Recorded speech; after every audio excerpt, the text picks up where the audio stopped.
You're listening to CherryPickin Entertainment. Throw me the ball and watch what I do with it. You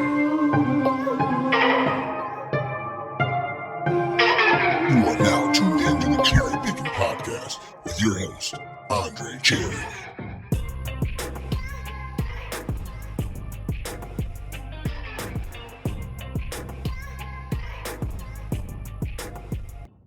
Hey, what's up, everybody? Welcome into the CherryPickin Podcast. I appreciate you downloading this episode. I know it's been a minute. I know it's felt like a while. I've been crazy busy in my professional and personal life. I've been traveling a bunch. Haven't had a chance to really sit down and do a podcast like I normally do each week. But I have the opportunity today to talk a little bit of Week 13 college football with you. Look ahead at Week 14. It's crazy to think that the season is just about done. We're now heading into the conference championship weekend, this upcoming weekend. So this season went by in the blink of an eye, and I just really want to kick this podcast off by saying I hope you all had a great Thanksgiving holiday. Hope you had a good time, that you were able to spend that with your family and your friends, your loved ones. Hope you had a good time eating some good, delicious food. Hope you watched some great college football, some NFL football over the holiday weekend. It was a long break. Felt like we truly needed it as we're heading into the Christmas holiday season now. But appreciate you guys downloading this episode. I've been busy. Like I said, I was actually in Paris, France with my family. Last year I took my partner Sarah, took her to Paris. But this year we took our daughter Zola. She wanted to go. She's never been before. So I thought, you know what? Why don't we go as a family and we'll spend a week out in Europe. And we had a tremendous time. It was a blast. Really enjoyed getting away, getting out of the country, having an opportunity to just kind of relax and not worry about work or worry about life stressors and just be out in Europe as a family. Thanksgiving is one of my favorite holidays. So it did kind of stink in that regard that I couldn't be back in the States to do some of the traditions that I normally do. Like I like playing football with my buddies who I grew up with in Chicagoland, in the Chicagoland area. Last year I actually flew home for one day just to play that game, and I flew back the next day. But, you know, definitely love Thanksgiving, definitely love the tradition, and hopefully next year we can get a chance to stay in the States for it. But it felt like a good opportunity to get out of the country with the family. My daughter was out of school for a period of time over that break. So we thought, you know, why don't we take a trip together as a family? And we enjoyed it. We truly had a great time. Back here in the States, back here in Philly. And I did get an opportunity to watch some college football this past weekend for Week 13. And I just going to rattle off some things that I noticed as I was watching college football this weekend. Alabama versus Auburn. Quarterback Jalen Milroe for Alabama. He certainly had that magic at the end of the game in the Iron Bowl against Auburn. It was 4th and long, fourth quarter, like less than 32 seconds remained in the game. I mean, it was everything you would expect in a Hollywood ending. It had the makings of. And I just flipped to the game with about 32 seconds left. Alabama had one shot to try to get a touchdown to keep their hopes of the playoffs alive. And boy, did Jalen Milroe deliver in the biggest fashion, in the biggest way. And the thing about rivalry games, oftentimes it doesn't matter what the team's records are going into the matchup for that game to be compelling, as was the case between Bama and Auburn this past weekend. It looked like Auburn would play spoiler to Alabama, who has playoff aspirations on the line. And when I turned to the game late with one play left, 32 seconds left for Alabama to try to capitalize and get a go-ahead touchdown, I just sat there, watched with bated breath to see if Nick Saban's hopes were really going to be dashed in the Iron Bowl, or would they find a way to win?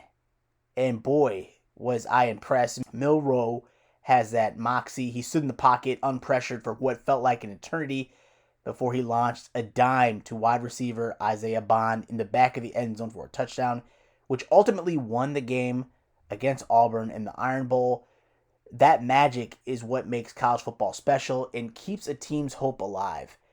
Alabama has won 10 straight games since losing to Texas back on September 9th.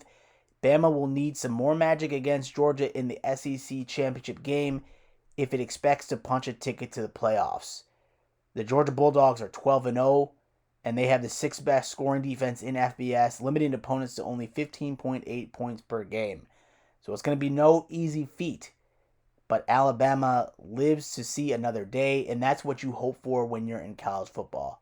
When you're a college football fan, you're on a college football team, you're a part of the program, if you have a rooting interest, if your team has a chance to go far, you are hoping every week that they're able to do what they need to do, even if it requires a little luck, a little magic to get you that W.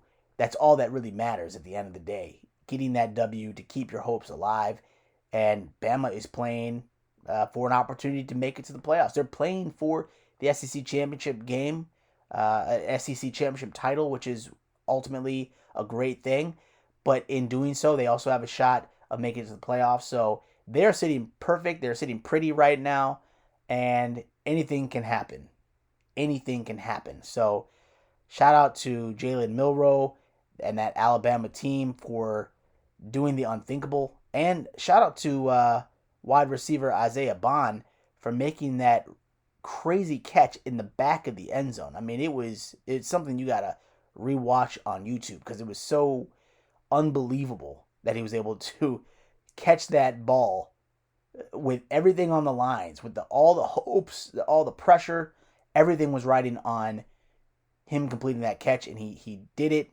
He put a foot down in the end zone, and he scored for his team, and Bama is off to see another day here. They're off to fight another battle against Georgia this upcoming weekend. So shout out to Jalen Milroe and that entire team there. Another thing that I found interesting was Ohio State lost to Michigan again for the third straight year, and that's a phrase that you don't think you would be saying in this day and age. Like, Ohio State has dominated Michigan for so long, for like over a decade, and the fact that they've lost 3 straight almost seems unbelievable.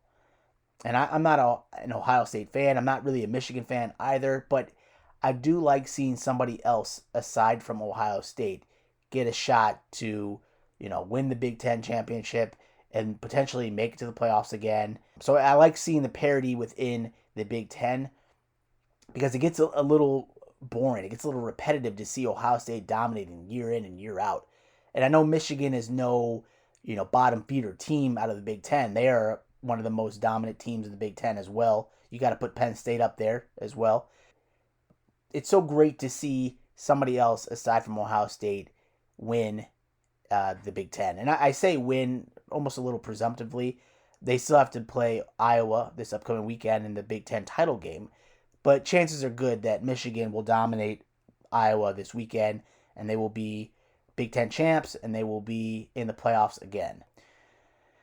Very, very tough if you're an Ohio State fan. I mean, if you look at Ryan Day, head coach of the Buckeyes, his record at Ohio State, he is 1-3 against Michigan. Ryan Day versus the rest of the Big Ten, 40-0. That's a fascinating stat that this man is 1-3 against Michigan. He has a losing record against the Wolverines, but against the rest of the Big Ten, he's undefeated, 40-0. And I don't know if that speaks to the quality of Michigan and Ohio State or the lack of quality from the rest of the Big Ten, that this guy is 40-0, but against Michigan, they're 1-3. Seems like a bunch of teams that are maybe subpar in the Big Ten. Everybody gets hype on the Big Ten year in and year out. This is the greatest conference for football. Up against the SEC, the Big Ten can hold its own. When you got one team dominating the rest of the division, the rest of the conference, 40-0, he has no losses against any other Big Ten team outside of Michigan. That, to me, speaks to how weak the conference is, if I'm being honest. That's pretty embarrassing that he's 40-0 against every other team, not Michigan. I don't know. I'm not someone to say, don't schedule cupcakes in the beginning of the season. Like, you hear that, this is what you get for scheduling cupcakes. But Ohio State played a tough tough schedule this year. I mean, the cupcakes were sprinkled in. Certainly, you've got your Iowa, your Indianas, you got your Purdue's and whatnot. But Ohio State played Notre Dame this season. They played Penn State, which was ranked high this season, has a really good defense. So there are teams on there that kept Ohio State competitive, and they had to show up for those games in order to be in this position this last weekend, where had they beaten Michigan, they would be in the Big Ten title game. They would be in the playoffs. They did what they had to do with the teams that are on the schedule, but there are some soft teams in the Big Ten this year that really don't help a team get better week in and week out. Ohio State is a good team. They're, very competitive, got superstar athletes, same with Michigan. But this is what you get when you don't have tough competition the rest of your entire season. You've got a few teams that are really good, and then you wait to play Michigan in the last game of the season. You lose, very close game, and then everything is dashed. Your hopes are evaporated of making it to the playoffs, making it to the Big Ten title game. This is kind of what you risk. And maybe the Big Ten will get better next season with the Pac-12 teams coming, the exodus of those Pac-12 teams that are coming to the Big Ten. But it's crazy that you get that far into the season, you play well all season, you're undefeated the entire way, and then you lose to Michigan the way you do, and that's all you get remembered for if you're the head coach Ryan Day, that you're 1-3 against Michigan. There was a tweet from former OSU great running back Maurice Clarett, and he said, "Ryan Day, love you, bro, but you gotta go. This is why you're paid millions. You can't get 9 M's and lose 3 straight." I haven't looked at the reaction and the feedback and the commentary from Ohio State faithful regarding Ryan Day, regarding that game. I didn't really seek it out, but I can imagine that they are pretty upset in Ryan Day. They're pretty upset in Ohio State because Ohio State fans aren't the most sensible fans out there. But I don't know what you do if you're Ryan Day. I mean, you got to win that game, certainly, and they'll have their eyes to do that next season. But if you're Ryan Day, do you walk away from the program? I don't think he'll get fired. I think it may take Ryan Day looking for something else, outside of Ohio State to make a change at the head coaching position. Certainly there may be some changes to the offensive coordinator this year in the offseason, I would suspect. But if you're Ryan Day, I don't think you've done a lot there, but to beat Michigan, you got to beat Michigan. And I'm not saying that he would lose his job. I'm just saying maybe a change would come if he decides to leave. I don't think Ryan Day will get fired. I just think that he would likely decide to go to another program, potentially. But that's all speculation. There was this fascinating quote from Scott Van Pelt, ESPN anchor, and he said something that resonates with me really strongly. And he said, and I quote, "Even without upsets, the sport is the absolute greatest. Nothing matches the level of abject lunacy that college football provides. The wait is forever, then the season is gone in a blur and a blink, and I love it so much," end quote. I love it too. I feel like you wait all season, all off season for the college football season to finally get here, for it to finally arrive. And when it does, we're in weeks like this where it's week 14. I feel like the season just started and the season is already done. We're getting ready for college football bowl season. It's just crazy that the season is gone so quickly. You love college football. You love watching it each week. It provides great joy to you. It provides so many feelings in you each week. You're following teams that you love. You're following teams that you hate. And you just love following the action each week. Will your team get another W? Will your team, break a losing streak? There's just so many things that you worry yourself about if you're a college football fan each week. It's so much fun. I enjoy it. I enjoy talking to people online. I enjoy talking to other college football fans. It just provides you with a lot of great joy each week. And the fact that it's over is pretty... makes me pretty sad, to be honest. I'm not going to lie. Oh, man. But I just wanted to end this section of the podcast with that quote. Just give you something to think on, something to chew on. College football is so much fun, and the fact that it's done is very sad. It's almost as sad as when we have to roll our clocks back each year for daylight savings time. Because when you have kids, it kind of sucks because your kids just wake up early regardless. When you're young, single, don't have kids, maybe rolling the clocks back, getting that extra hour of sleep is a good thing. But I dread it every year because my daughter is going to wake up at the same time regardless of the clocks going back. So it sucks. If I'm being real, it's terrible. But enough about me. I'm going to take a quick break. On the other side of this break, we'll get into the top 5 locks for championship weekend in the conferences, in the Power 5 conferences. I'll give you my locks for the weekend, and then we'll talk about a few other topics real quick on the other side of this break, and then we'll wrap this podcast up with a bow, and we'll get out of here. Cherry Pickin' Podcast will be right back. Don't go anywhere. Want to know what life is really like after the game is all over? Real athletes are here to share their true stories of adversity and triumph every week on After Orange Slices. Even if you don't like sports, pro athletes, former college stars, celebrities, coaches, public speakers, doctors, and all kinds of experts join the show, and there's a little bit of something for everybody.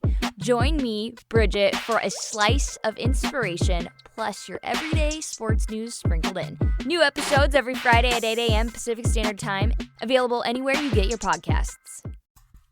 Basketball is back. And with that comes joy, tension, heartbreak, buzzer beaters, and elation. It's time to be courtside for every one of those moments, no matter where your team is playing. Short Court specializes in making replica and custom basketball courts for your home, office, sports cave to decorate your walls with all those memories. If you have a picture, we can recreate it. Featured in the 2021 UniWatch Holiday Gift Guide, short courts are made using real wood. We frame and give them an epoxy finish to protect the new centerpiece of your memorabilia collection.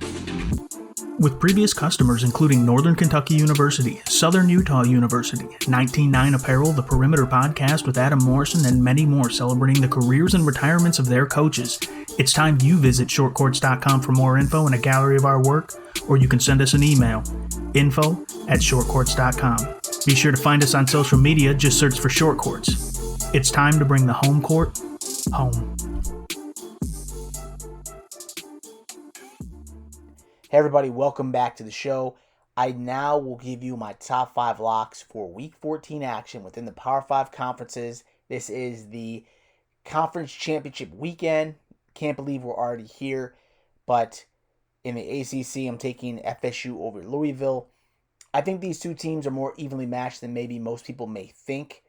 I give the slight edge to FSU in this game as they'll have more to play for in terms of sealing a ticket to the playoffs.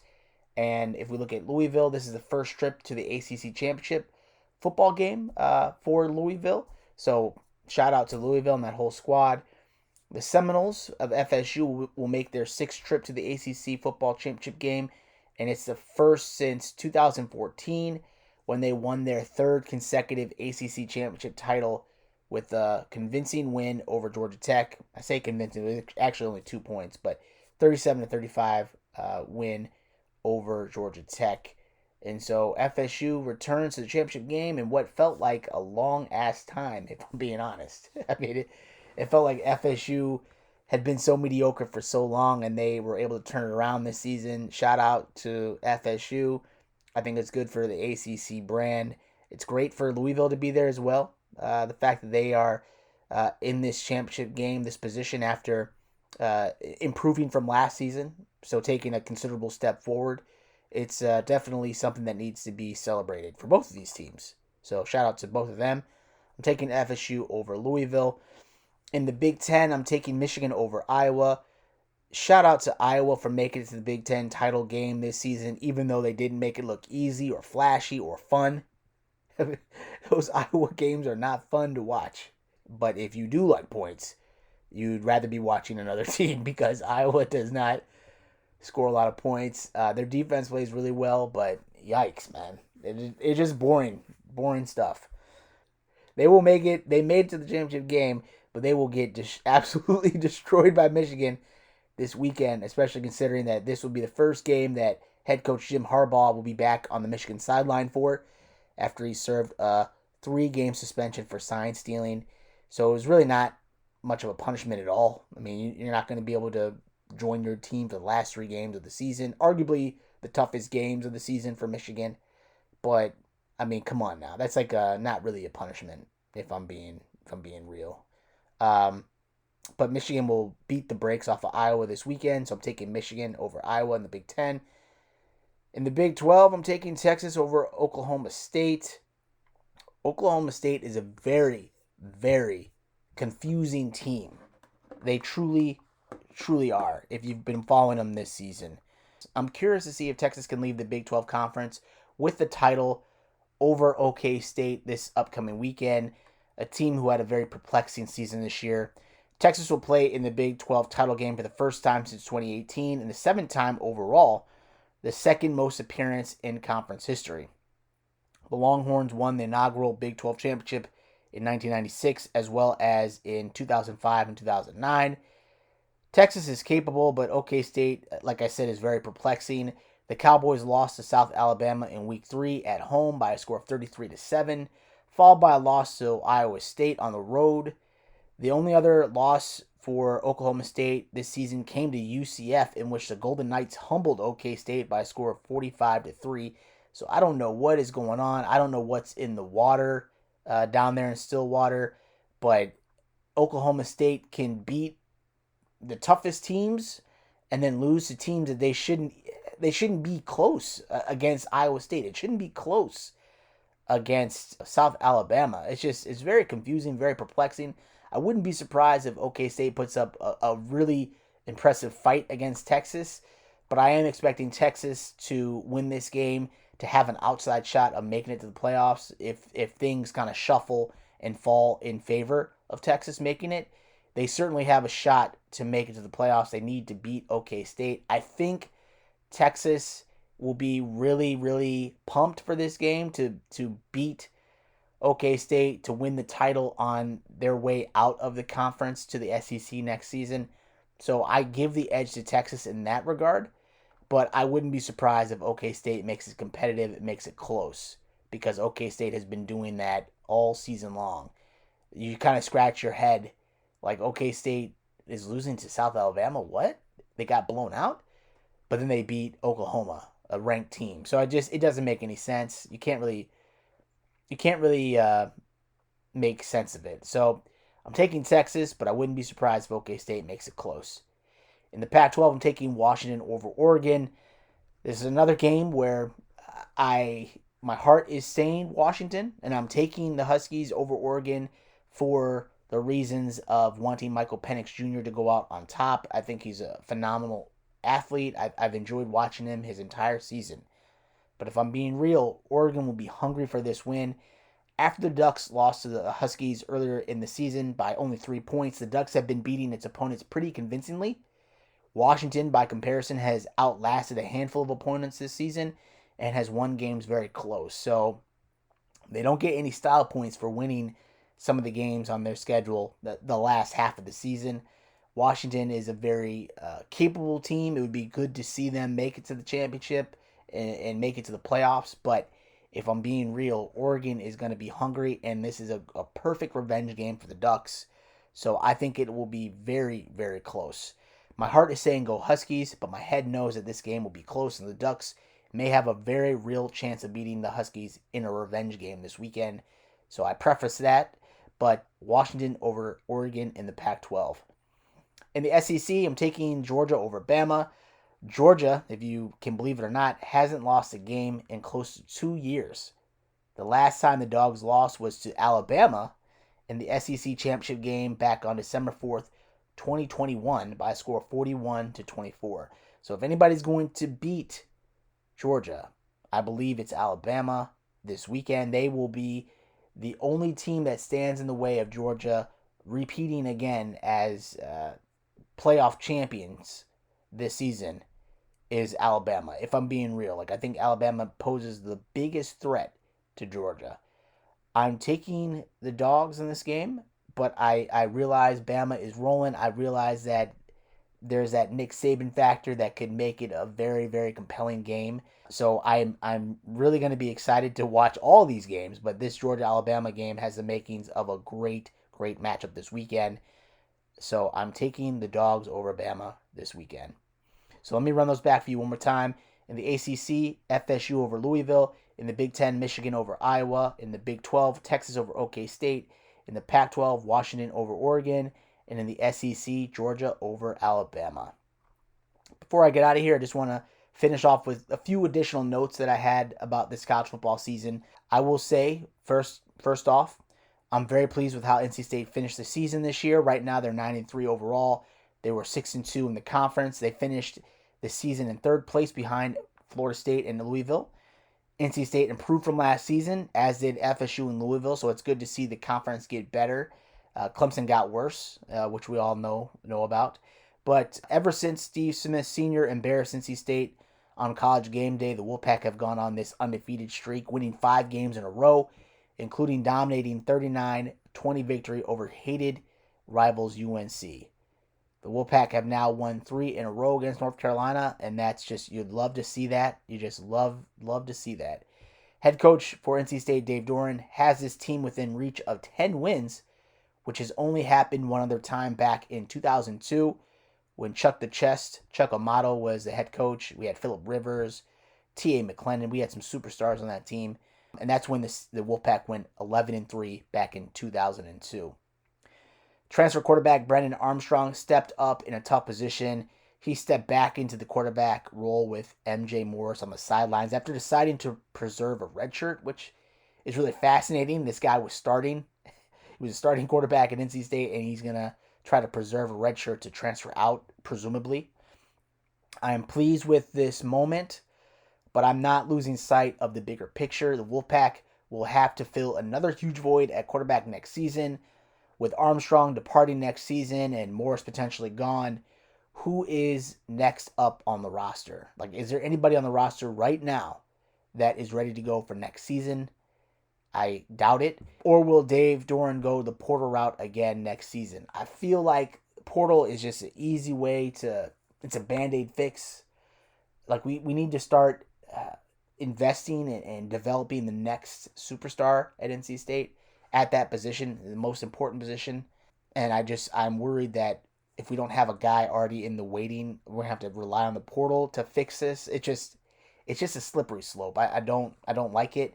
And I'm just very cautiously optimistic about what next season will mean and bring NC State if we don't have the guy in place. So just something I want to call out, but shout out to NC State. Shout out to Dave Doeren. He's the winningest coach in NC State history, which is wild. And I'm very pleased to see where they're at right now. Hopefully they can get 10 wins in the bowl, their bowl game, whoever that may be. And we'll find out hopefully soon here what that will look like for a lot of teams. But NC State finished well. I didn't think, I wasn't as high or hot on NC State this season. They had a lot of hype last season, but they played very well this season, had some good wins. They beat Clemson this year. And I'm very pleased with how they are right now. And then if we look at the Pac-12, kind of disappointed in a few teams in the Pac-12. USC had a lot of hype this season, and they disappointed. They won the first 6 games this season, and then they went 1-5 the last half of the season. Trojans head coach Lincoln Riley, he really fumbled having quarterback Caleb Williams on his roster. They did make the playoffs. They didn't reach the heights that a lot of people thought they could reach this season. He's a tremendous athlete. It looks like he will be a tremendous pro prospect as well. And it's just very fascinating that Lincoln Riley continues to kind of fumble having these generational superstar quarterbacks on his rosters, and he can't really do anything with it. There are many good college coaches in football right now. There are very few who are great. Riley is one of the good ones. Curious to see if he can turn USC into a real winner at some point, because he has a lot of hype to his name. He gets a lot of superstar athletes, but they just don't do much with it. So that's kind of disappointing. Colorado had a lot of hype this season as well, and they also disappointed, if we're being honest with ourselves. Colorado started off hot. They won the first 3 games, including against TCU, the team that had been to the championship game last season, and they ended this season, Colorado did, losing the last 6 games. Granted, Colorado won only 1 game last season, so the fact that Dion was able to get this team to win 4 was a great thing to build on. But losing 6 in a row is never good. I think a lot of their troubles this season came down to coaching. I don't think it was personnel or talent issue.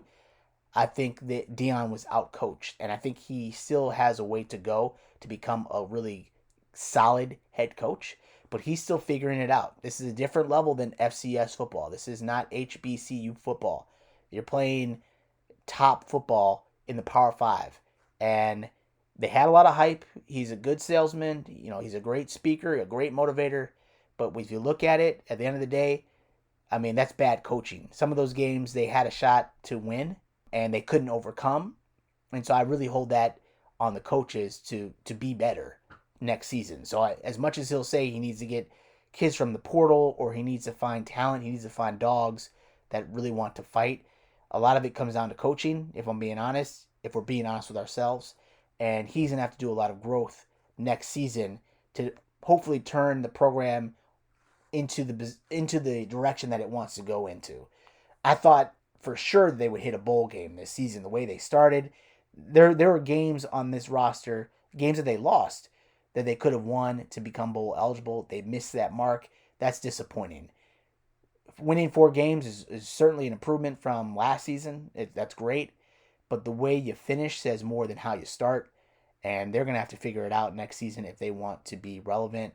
And they were so fun for the first part of the season, and then it just got rough. It got ugly quick, and I would love to see Dion turn that Buffalo program into a winner. So we'll see what next season can bring, but just wanted to throw that out there. Just an observation, just a feeling that I had. And then another thing I want to call out here, great season for Missouri. They went 10-2, 6-2 this year in the conference. They finished in second place behind Georgia this season in the SEC East. Florida was very disappointing this season, as was Texas A&M, who fired Jimbo Fisher, who is probably the greatest salesman of them all. He got paid a lot for doing very little. Curious to see who fills that position at Texas A&M this offseason. So Missouri, shout out to them. I don't know the last time that they had a season as good as they did this year in the SEC. Can anyone tell me? Have they finished this well in the SEC in years past? I can't recall that they have. So shout out to that whole program. Eli Drinkowitz, shout out to that program, because that's a tremendous accomplishment. They played toe-to-toe with Georgia a few weeks ago. Missouri is looking solid, so hopefully they can keep that going, because Missouri, people love to dunk on Missouri, but it's they're out here finishing second in the SEC East this year, 10-2 record. They played some tough teams. You got to give that team, that program, its respect and its props. So shout out to Missouri. And the last thing that I'll say here, shout out to Northwestern and their head coach, David Braun. Northwestern had a great season this year amid all the controversy surrounding that program. Former head coach Pat Fitzgerald, the mess that he was in and involved with. It's impressive to see that this team went 7-5, and they finished second in the Big Ten West this season. Huge improvement for a team that only won 2 conference games the last 2 seasons. So they won a game each of the last 2 years, 2 wins total, which is crazy. After they finished, I think they were Big Ten West champions in 2020, the COVID year. So it's crazy to see the ebbs and flows with Northwestern. This was a year that you thought would be kind of like a rebuilding year for them, but they were able to string together 7 wins and finish second place in the Big Ten West, which is impressive. The interim head coach title had been removed with the permanent status for David Braun. He joined the program in January of this year. It was named the interim head coach in July. At 38 years old, Braun is the 10th youngest coach in FBS. He's the second youngest in the Big Ten behind Purdue's Ryan Walters. Under Braun, Northwestern currently tied with the University of South Florida for the largest increase in wins from the 2022 season to 2023. Of the 11 first-time FBS head coaches, Braun is tied for the second best record, which is impressive. Prior to joining Northwestern, Braun served as defensive coordinator at Division I FCS powerhouse North Dakota State University for 4 seasons. and he helped lead the Bison to 2 FCS national championships. And in 2021, he was named the Football Scoop FCS Defensive Coordinator of the Year. So David Braun did a tremendous job at Northwestern. Really curious to see what he can do next season. You got to shout out Northwestern because I kind of wrote them off as not really being able to put it together this season. They had everything going on outside the program, and they were able to do what they needed to do this season to be in a position to win, to become bowl eligible. Second place finish in the West. Shout out to David Braun and Northwestern for doing that. That's tremendous. If you look at the playoff picture, and I'm recording this podcast before the new standings have been released, Georgia is number 1, number 2 is Ohio State, number 3 Michigan, number 4 Washington, and then outside the top 4, we've got Florida State at 5, Oregon at 6, Texas at 7, Alabama at 8. So Georgia and Alabama will have a chance to play this weekend. If Georgia loses, I would presume they drop to 4th in the standings for next week, maybe 5th potentially. Ohio State lost to Michigan, so they will probably be number 5 in the rankings this week.